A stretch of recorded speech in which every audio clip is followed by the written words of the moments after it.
নমস্কাৰ বন্ধুসকল, স্বাগতম জনালোঁ মোৰ অন্য এটি ব্লগ ভিডিঅ'লৈ। গতিকে চাই থাকক আৰু এনজয় কৰক।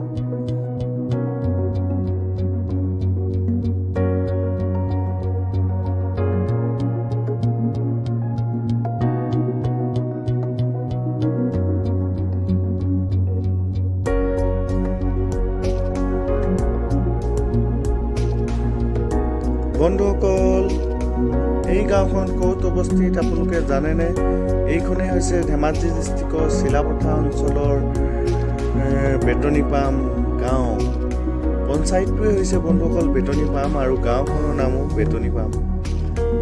গতিকে ভিউ চাই কেনেকুৱা লাগিছে কমেণ্ট কৰি জনাবচোন। আৰু যিসকলে নতুনকৈ মোৰ চেনেলত আহিছে চেনেলটো ছাবস্ক্ৰাইব কৰি দিব আৰু লাইক কমেণ্ট কৰি জনাব মোৰ ভিডিঅ'বোৰ চাই আপোনালোকৰ কেনেকুৱা লাগে।